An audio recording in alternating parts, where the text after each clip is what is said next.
Hey guys, so this video ain't gonna be nothing special. It's just gonna be a kind of an update and what's coming this year kind of video. I just want to share a few things with you that I'm planning on doing. Nothing set in stone this year because of what's going on at the moment, and I hope everybody's staying safe as possible and don't go out unless you have to or anything. Anyway, I want to get started on a couple of my projects I've been wanting to do.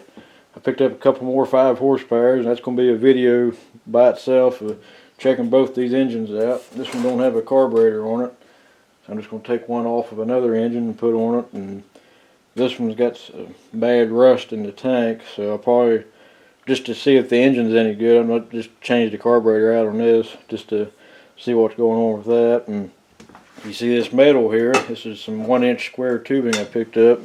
I'm going to build a engine stand for testing these little side shaft engines. If you've seen before, they always bounce around the workbench, and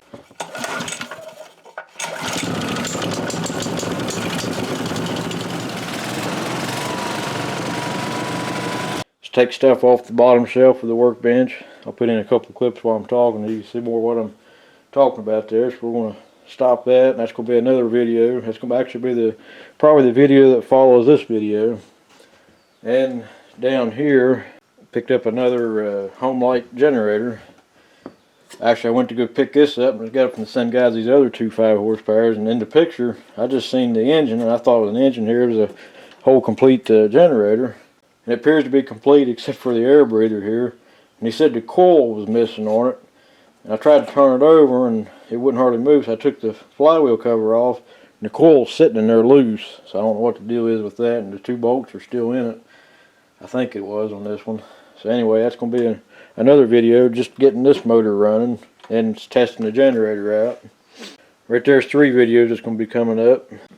My big project I'm planning for this year is I picked up actually it was given to me, a 3-wheeler several years ago, probably close to 10 years ago. If I can find some pictures, I'll put them in while I'm talking.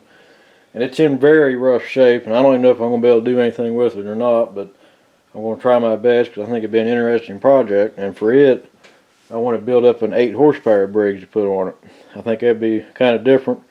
And for some reason, I'm having trouble locating the performance cam and some other performance parts like a billet rod. You used to be able to get it for like the 8 horsepower riding lawnmower engines, vertical shaft. But for some reason, I can't seem to find the parts for that.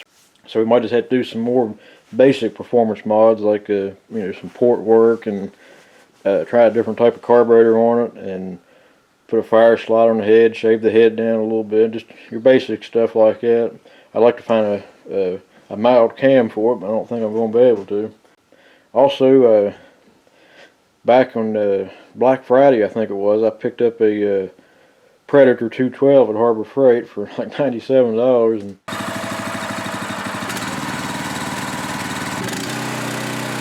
And I much prefer the old flatheads like these, but I know the 212s are really popular right now on go-karts and mini bikes, so I picked one up. That way I can maybe do like a stage 1 or stage 2 build on it, nothing crazy. Then we'll swap the engine out on the mini bike from last year, which is a 5 horsepower Raptor 3 that I built up with a cam and everything.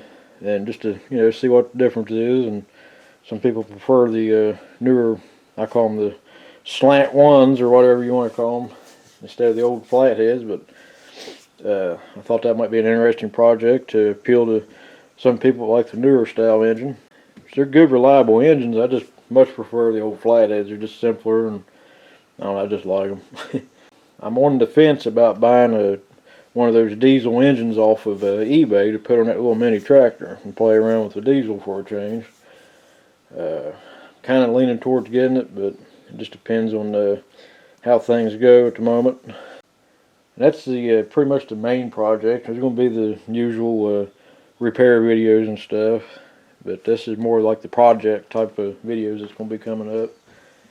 And also last summer, after all these years of talking bad about steel products, I finally decided to buy a steel weed eater and a chainsaw, and actually had a leaf blower given to me. And I'm going to make a video about mainly about the weed eater, and talk about why I switched to steel after all this time, and just a few other things on that.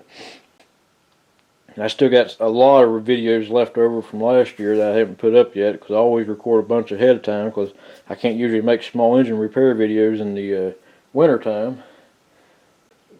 Also, there's going to be a guitar review video coming up, something I've never done, and thought that'd be interesting on a new guitar that Fender came out with. I say new, but it's actually a reissue, and I thought that might have appealed to some people on here. And if not, y'all can just skip that video when you see it come up if you're not interested. And it won't hurt my feelings a bit. I understand that most people are here for small engine stuff, but I do try to throw in something different every now and then, a guitar video or electrical video or something.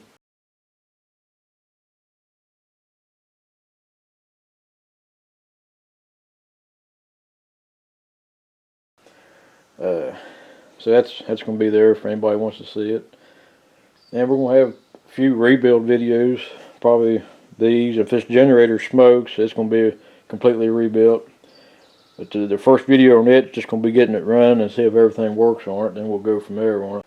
I've been trying to stock up on parts, but here lately I'm trying to keep the ordering to a minimal. I don't want to pick up something else in the process of getting parts. Also, another future video is going to be talking about this particular carburetor right here. If there's any Tecumseh fans out there, this should look familiar. This is actually a Tecumseh carburetor, brand new aftermarket, went off eBay. These are like $9 a piece. And I actually want to put this on a Briggs 5 horsepower. It's almost the same size, if not the same size. It's that would be on here. And I know it seems kind of strange to put a Tecumseh carburetor on a Briggs, especially after, I never was a Tecumseh fan, but I was trying to find an adjustable carburetor that can adjust the high end and the low end, kind of like how your old 1P flow jets are. And plus, an added bonus, it's got the drain valve there, so you can actually drain the gas out of it. And so I'm going to have to make like a little manifold here, because it ain't going to, it ain't going to bolt on there like that, even if the bolt hole's lined up. So we're going to have to sit here like at a slight angle to have room for the exhaust to come out. And I just thought it'd be kind of interesting. It still has a choke on it and the throttle. And for the way I run engines, usually without the governor, it's got a spring on the throttle, so you can return open, return closed. But just an experimental idea I came with. I actually bought 2 of these as they're so cheap. But it's fully adjustable, and I thought, this might be more of a performance style carburetor for this compared to the regular carburetor that would be on these. But yeah, I just wanted to make a quick video on some of the upcoming videos that's going to be coming up. I know this is probably a boring video, just talking, but I just like to do it every year just to give you all a heads up of at least what I'm planning on doing. Like I said, nothing's set in stone this year for sure. I hope things get better soon, and hope everybody stays healthy and safe. With that being said, I guess that'll be the end of this video, so stay tuned to the next video. And since this is a more boring video, I'll probably just double up on when I put the next video up. That way, like on a Saturday, I'll put this video up, then on a Sunday, I'll put the next one up. And I'm on my usual 2-week schedule for right now. Eventually, I'd like to do more, but I'm just not going to be able to anytime soon. So I hope y'all understand that, and so hope you continue to enjoy my videos and continue watching. And if you're one of the subscribers, thanks for being a subscriber, and I always get about the same group of people leaving the comments, so I really appreciate y'all leaving comments. I like talking to y'all, and as always, feel free to leave comments on the videos, and I'll always answer them. May not be real prompt on it, because during the summer months I get overwhelmed with it. I'll get 20 or 30 comments a day, and I don't sound like a whole lot, but to me, working a 40-hour job, it is trying to do that, answer comments in the evenings and stuff, and edit videos and stuff on the weekends, and just I got a lot going on. But yeah, guys, this video is going longer than I thought it would. Again, thanks for watching, and stay tuned for the future projects. So we'll catch you later. Thanks for watching.